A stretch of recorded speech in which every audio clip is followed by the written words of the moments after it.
Hi guys, this is Alaya Jen and welcome back to my YouTube channel. So for today's video, bakit nga ba maraming mga first timer ang nagbe-break ng contract or nati-terminate dito sa Hong Kong? Unang-una is yung pressure sa trabaho. Kahit sabihin na nating maliit yung bahay dito, pero yung pressure talaga is grabe. Nandun na yung okay sana kung isang beses, dalawang beses katuruan, pero yung paulit-ulit kang ginagawang tanga, yung paulit-ulit kang nire-remind, alam mo yun, kasi the more na pinipressure ka, the more na sinisigawan ka, the more na nagkakamali ka. Kaya yung amo ko, hindi ako sinisigawan kasi nga ayoko, nung nakaraan na ginawa niya yun, hindi ko magawa-gawa ng tama, nagkakapalpak-palpak yung nangyayari. Hindi niya naman ako sinigawan, pero makikita mo ba na alam mo yung nakasimangot na parang hindi niya nagustuhan yung nangyari. So doon nagsisimula kasi nga sabi niya lang sa akin nung pagkagising niya is meron daw deliver na darating. So ang ko kasi noon, kapag deliver, binubuksan niya, pinapabuksan niya sa akin. So nung time na yun, hindi na ako nagtanong, edi binuksan ko na. And bawal pala na buksan dito sa loob ng bahay, dapat daw sa labas. Hindi niya rin naman yan sinabi sa akin. Tapos nung pagkakita niya na binuksan ko na lahat, ayun, parang nainis siya na hindi niya naman sinabi pero tahimik siya and parang nakaganon siya dun sa gilid. And ayun, parang mas na-pressure ako kasi nga sinabihan niya ako na i-map ko daw, and then nung tinanong niya ko anong ginagamit ko pang map, ganto, yun naman yung turo niya. Sabi niya next time ganun. Yung parang naging mali na yung tinuro niya sa'yo. Kaya yung ibang mga katulong dito is nape-pressure talaga kasi nga kahit na tama ka, gagawin kang mali. Katulad nung nakaraan, inubo ako. Katulad nung nakaraan, sinabi niya sa akin na lutuin ko kalahati ng cabbage. Sinabi niya kasi kung yung isang gulay yung ipapaluto niya, magsasabi yan siya na ilang piraso. Pero yung sinabi niya kalahati daw. Tapos nagulat ako nung sinerve ko na sinabi niya sa akin na mali daw, hindi daw yun yung pinapaluto niya. Kahit parang gusto kong sabihin sa kanya, i-review mo kaya sa CCTV para makita mo yan yung pinaluto mo sa akin. So parang nung time na yun, ang dami pa naman. Tapos naubos niya din naman lahat, pero ang dami. Nung time na yun talaga yung inutos niya, hindi ako nagkamali. Kasi yung bata, hindi kumakain ng cabbage, kaya nga sinabihan niya ako na lutuin ko yung kuwa para sa bata. Tapos nung nandiyan na sa mesa, sabi niya, mali daw yung niluto ko lahat. Mali daw yun. Tapos wala, sabi ko, hala, yan yung naluto ko. Tapos tama naman. Tapos hindi niya na alam mo yung mali nila, pero hindi nila ako inamali nila. Ikaw pa rin yung mali kahit tama ka. So, kaya yung ibang mga katulong dito, kapag yung mental mo is yung hindi ka prepared ba, yung mahina ka, alam mo yun, mabuburyong ka talaga dito, katulad ng kapatid ko. Yung kapatid ko kasi is konting ganyan-ganyan, binibig deal niya na kaagad, yung hindi siya marunong tumanggap ng positive outcome or ganun. Kapag nasisigawan siya or nasasabihan siya, na agad sa kanya yan, big deal na. Kaya kung siya yung nandito, siguro matagal na yun umalis. Buti ako, lang yung yung tigili-kili ko. Yung mind ko ba, positive, siguro dahil na din sa trabaho ko sa Pinas. Kasi ngayon, iniisip ko, ganito yung magiging mindset nyo, guys. Pag nagkamali kayo, magsorry lang kayo. Halimbawa, nakabasag kayo dyan, or may namali kayo, magsorry lang kayo. Kasi wala naman na kayong magagawa eh. Kahit na maglupasay ka pa dyan, kahit umiyak ka pa, hindi mo rin naman na mababalik yung panahon na dapat hindi ka nagkamali. Kaya yun yung iniisip ko kapag nakabasag ako. Ay, nabasag ko. Pero wala na akong magagawa. Sasabihin ko na lang. Kahit naman umiyak ako dyan, bakit? Babalik ba yan sa buo yung nabasag ko pag umiyak ako? Wala na. Ganyan yung magiging mindset nyo dapat. Positive lang. Kapag ganyan, nakasira kayo, sabihin nyo lang. Di tanggapin nyo kung nagalit, ganyan. Wala nang magagawa, nasira ko na eh. So, ganun lang yung nasa mind ko parati. Kaya siguro na din ang amo ko na madali lang akong pakisamahan kahit na maldita ako ba. Siguro na na din nila yung ugali ko na may pagka-stricta talaga ako. Kasi lalo na pag gusto ko yung isang bagay, pag yung bata sinabihan kong kumain at hindi nakinig, sabihin ko lang, you didn't listen to me? Gaganon lang ako. Tapos yung bata, magugulat sila. Naghuhugas na ng kamay. Diretso na kaagad sa mesa. Wala na akong maraming sabi-sabi. Pag maliligo na, shower, ayaw maligo. Gusto pa maglaro. Dapat pagkagaling sa labas, diretso agad shower. Ayaw. Ilang beses na. Hindi nga nila mapapunta din doon. Sabi ko, ayaw mo, bahala ka dyan, iwanan kita. Ganun ako. Nandyan yung nanay kaharap, tapos iniwanan ko. Sumunod yung bata sa sa CR, tapos nagagalit. Sabi niya sa akin, I cut your nose small. Ito. Sigaw niya, I cut your nose small. And then gaganti ako kasi may malaki siyang dunal, ganito kalaking dunal sa paa. I cut your feet small. And then, matatawa na lang yung amo ko. Kasi nga, pag binibiro nila yung bata, pag tinutukso or kung ano-ano, iiyak agad yan. Hey, magagalit. Pero pag ako nagsabi, hindi na yan siya nagagalit. At parang nasanay na yung ugali ng bata ngayon. Hindi na katulad dati na sobrang ing-ing. Ngayon, na siya, tumatanggap na siya kapag mali niya. Yung nanay niya lang, sabi niya gustong-gusto niya daw talaga sigawan yung nanay niya. Sabi ko, bakit mo sinisigawan? Ba't ako hindi mo ginagawa sa akin yan? Sabi niya, siya, gusto ko siyang sigawan. Kasi tinatanggap ng nanay niya yung sigaw, dapat hindi ginaganyan. Kaya yung bata, hindi natatama yung mali. Kasi yung nanay, hindi marunong magdisiplina. Kaya pareho silang dalawa, nadidisiplina lang yung bata pag ako. Pag kaming dalawa sa labas, huwag kang mag-inarte sa akin. Umiiyak yan siya. Hindi nagsusumbong sa nanay. Umiiyak yan. Wala din naman siyang magagawa eh. Ayan. Sinasabihin ko, mali yung ginagawa mo. Pag may tinutulungan akong tao, ayaw niyang tinutulungan ko. Stop it, Jen. Don't help her. Why? You just look at her when she's suffering? Ginaganon ko talaga. Tapos yung English ko pa naman, pag nagagalit ako, ang tigas. Tapos mabilis na magsalita. Tapos yung mata ko nakadilat din. Nakita ka ng amo kong lalaki, yung mata ko nakaganon. Kasi nga, yung bata, walang panty. Tapos gusto niyang idikit yung pepe niya sa damit ko. Ay, sinigawan ko talaga, tapos piniksi ko yung kamay ko, tapos yung bata ay di lumayo. Nakita ng amo kong lalaki, nakaganon na yung mata ko, nakadilat ng ganon. Wala, hindi lang siya na naimik. Tapos, nung nakaraan din, may gusto siyang ibabalot, halimbawa itong cellphone, ibabalot. And then, kailangan ko pang gupitin yung papel na ibabalot niya, kasi nga, malaking malaki, wala kaming maliit na papel. Yung parang, kartolina, ganon. Kailangan kong gupitin. So, ilang beses niya na akong pinagupit, dalawa. Pag pangatlo, tinignan ko na siya ng masama. Hindi kasi ako nagaganyan nung bago dito. Hindi ako nagigirap or ganun. Wala, hindi lang ako nagsalita. Tinignan ko lang siya ng ganun. Sabi niya, sige, maghanap na lang ako dito ng scratch. Ayun na lang yung ipambalot ko. Nakadepende din pala talaga sa amo. So, ayan yung mga reason din. Yung bata na spoiled. Kaya umaalis yung mga katulong. Bata na spoiled, perfectionist na amo, walang sapat na pagkain. Kasi kung may sapat na pagkain, guys, kahit anong pressure mo dyan, kung yung pagkain mo tama, mababawi eh. Pero kung ipapakain lang sa'yo gulay lang, 3 pirasong choice, magkano lang choice, ayan, yan lang ipapakain sa'yo. Swerte ka na lang kung may kanin. Yung iba walang kanin. Pero ginagawa ko ngayon, iba na yung panahon. 1 taon na ako dito, hindi na pwedeng ganyan. Hindi na pwedeng ganyan. So, kain sila dati, sila lang. Ngayon, kakain din ako ng akin. Halimbawa, kakain sila ng noodles, sila lang. So, magluluto din ako, mag-explore ako. Kakain din ako ng noodles, marami pang sahog. Sinahogan ko pa ng di nagpaluto sila ng chicken wings. Binake. Binake ko din yung akin. May chicken wings din ako, pinabili ko sa kanya. And then, binake ko. Tapos, may sabaw ako na natira kagabi na pwede siyang isabaw sa noodles. Nilagay ko, hindi nilagyan ko ng Indomie na noodles. Hindi ko lang hinalo yung sauce, yung noodles lang talaga. Yung pasta lang. And then, nilagyan ko ng gulay.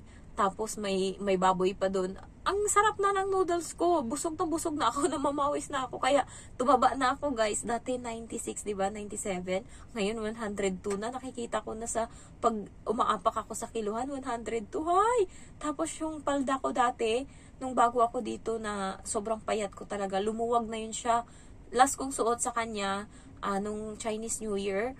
Pero ngayon, guys, masikip na siya uli. So, parang mga 2 kg na yung nadagdag sa akin. Thank you naman. Tumaba-taba na ako kahit papano. Kasi nga, tamad na ako ngayon. Hindi na katulad dati. 1 taon na nakalipas. Kailangan, alam nyo na dapat yung diskarte para hindi kayo mapagod. So, pag nagmamap ako, hindi na katulad dati na ilang beses kong imap yan. 2. Ngayon, hindi na. Isa-isa na lang. And then, hindi na pagod. Yung dati na halos 1 oras na ubos ko sa pagmap. Ngayon, mga na lang, 20 minutes or 25 minutes. Upo-upo na ako. Halimbawa, natulog sila. And alas 11 na ng umaga, hindi pagising. Nandun lang ako sa kusina, tuplok-tuplok lang. Ayan. Tapos wala namang problema. Kasi nga, tapos ko na lahat ng trabaho ko, minamadali ko. And basta pag nandyan yung bata, alagaan ko yung bata. pagka ganyan ginagawa, higa-higa ako kunwari, naglalaro lang dyan yung bata, tas ako pahiga-higa lang. Ayan, tignan-tignan ko siya, and then kakausapin ko siya, upo-upo lang kami. Ayan, sa bahay naman doon ng parents ng amo ko, nilalak namin yung pinto. Buti na lang, ganun na yung technique namin. Nilalak namin yung pinto, and then hayaan ko siya dyan maglaro. Ipagkalat mo lahat ng mga laruan. Tas ako natutulog ako sa loob, ilalak ko, so walang nakakakita. Kahapon, Biyernes, so, pag antok ako, 2:00 na kasi ako natulog. Ginawa ko, nilak namin yung pinto. Sabi ko, tinatakot ko yung bata. Sabi ko, tignan mo may menstruation dun sa, sa TV. Kapag kasi may mga patayan, ayan, may mga dugo-dugo, sampalan, tas may dugo na tumalsik, takot yan. Kahit nga yung tunog lang ng barena, parang abno tong bata na to. Takot na siya, nagtatakip na yan ng tenga, tapos mga makita siyang dugo, takot siya. So, sabi ko sa kanya, sa labas mayroong menstruation sa TV, tignan mo, dali, tignan mo yung tunog, pakinggan mo. Tas sabi niya, ayoko dyan, ilak ng pinto. Di paglock ng pinto, nandun ako sa may likod ng pinto, higa, and then maglalaro siya dyan. Tapos, hayaan niya lang ako, guys, alam niya na yung gagawin ko, parang ilang beses ko na yung ginawa, hayaan niya lang ako, matutulog ako. Ayan, tulog. Tapos, maya, gigising uli ako, lalaruin ko siya. Tapos mamaya tulog na naman ako. Basta hayaan ko lang siyang ikalat dyan yung mga gamit, kasi sabihin ko lang sa kanya, ipaghanda mo nga kami ng pagkain. Gaganon lang ako. Kasama ko yung mga teddy bear. Inuuto ko yan yung mga teddy bear. Kunwari may mga buhay yan. Ihanda mo nga ako ng pagkain. Tapos, gutom na kami. Tapos maghahanda yan siya. Ilalagay niya sa mga box, mga pagkain. Kaya doon naubos yung oras niya. Kakahanda ng pagkain namin. So, makakatulog ako mga 15 minutes. Okay na yun. Nakapagpahinga or 30 minutes. Tapos, kakatukin kami nila na kakain na. So, ayun. Bangon-bangon na ako. Pero tapos na, nakapagpahinga na ako. Kaya sinasarado namin yung pinto. Kayo guys, sa una, maging hardworking muna kayo para hindi kayo i-terminate. And then, pagka nakuha nyo na kung saan banda yung timpla, saan banda yung pwedeng makalusot, doon na lang kayo sisingit. Mga 1 taon, alam nyo na yung technique kung paano kayo mabubuhay. Sa ngayon, magugutom muna kayo kasi bago pa lang kayo, mag-observe kayo kung paano kayo didiskarte ng pagkain. Especially pag walang binigay na pagkain, kayo mismo bumili. Pumunta kayo sa park and shop, may mga sale doon ng mga prutas, gulay. Sa palengke, mas mura. Ayan. So, ganyan ginagawa ko. And parati na ako may sinusubo sa bibig ngayon. Biscuit. Bumibili ako ng buy one take one sa park and shop, and then nilalagay ko dun sa kusina. So pag wala na akong magawa, basta subo-subo lang ako. Minsan ginagawa ko yung subo-subo na yun kasi inaantok ako. Minsan ginagawa ko kasi gutom ako. Pero minsan hindi ako nawalan ng saging. Present talaga always yung saging sa akin kasi parang feeling ko yun yung nagpapalakas sa akin. Kasi dati, nahihilo ako pag tumatayo ng konti, tapos biglang nagba-blackout na yung paningin ko. So baka kulang ako sa, ewan ko anong merong nutrients sa saging. Basta nabasa ko, saging yung kailangan ko. Kaya yun kinakain ko. Tapos apple, tapos ngayon, pag may nakikita akong prutas nila sa ref, tas madami, kinukuhanan ko na, halimbawa grapes, ganyan. Pagka pinapahugas ako, subo-subo din ako. Alam mo yun, makakakuha kayo ng diskarte para mabuhay kayo. Lamang tiyan din yung konti na yan. So, naputol yung kwento ko doon sa, sa rape. Siguro, huli ko na yan siya ma-upload, pero na-vlog ko na, naputo lang. Ang nangyari is yun nga, yung Pakistan, nirape nila yung babae. Kawawa talaga guys, binaboy talaga nila. Buti nga binuhay pa nila kahit papano. And pulis yung mga amo niya, so tutulungan yan siya para mabigay yung justice sa kanya. Pero yung trauma, hindi lang kasi isang tao yung gumawa, 6 or 5. Grabe talaga yung nangyari. Maawa ka talaga sa babae. Kung ako yun, okay na napatayin mo ako kaysa makita ko yung sarili ko na binababoy mo, na nilagay mo yung paa mo. Yung ito guys, yung mga daliri sa paa, pinasok dun sa sa ari, busy talaga. Alam mo yung hindi ko matapos-tapos ng panood, pero yung gigil ko talaga sa mga lalaki. Sinabi ko nga sa boyfriend ko sabi niya kung dito yan nangyari, kung nakita niya kasi yung video, sabi niya kung dito yan nangyari, mag-hire daw siya ng tao, magbabaya daw siya, patayin lang yung 5 na yan. Grabe talaga ang manyak ng mga tao na to. Bakit kaya mga manyakis yung mga yan? Ayan, so, ingat kayo, huwag kayo makikipagkaibigan sa mga ibang lahi kasi hindi nyo sila kilala. Okay na makipagkaibigan kayo babae, pero know your limits din. Kasi dahil nga din sa kaibigan niyang Pinay, nakilala niya yung Pakistan na yun. And yun Yun yung naging mitya ng buhay niya. So, kawawa talaga kung kawawa. Kaya ingat kayo always. Huwag kayong makikipagkaibigan kasi feeling nila, guys, ang baba-baba ng tingin nila sa atin na parang iniisip nila, ano tayo, napakadali, easy to get. Kasi totoo naman talaga. Pupunta ka ng bar, totoo to. Pupunta ka ng bar, pagdating mo dun, sayaw-sayaw. Eh, syempre ako, aside from sumasayaw ako dyan, marites din ako, tingin-tingin din ako. Kasi nga, nagbablog ako. So, parang may masabi din ako sa inyo. And then, nakikita ko yung mga Pinay na iba, sayaw-sayaw, tapos magugulat ka na lang, nakikipag-anuhan na dun sa mga Indian or sa mga Western, yung alam mo yung mga foreigner na mga puti.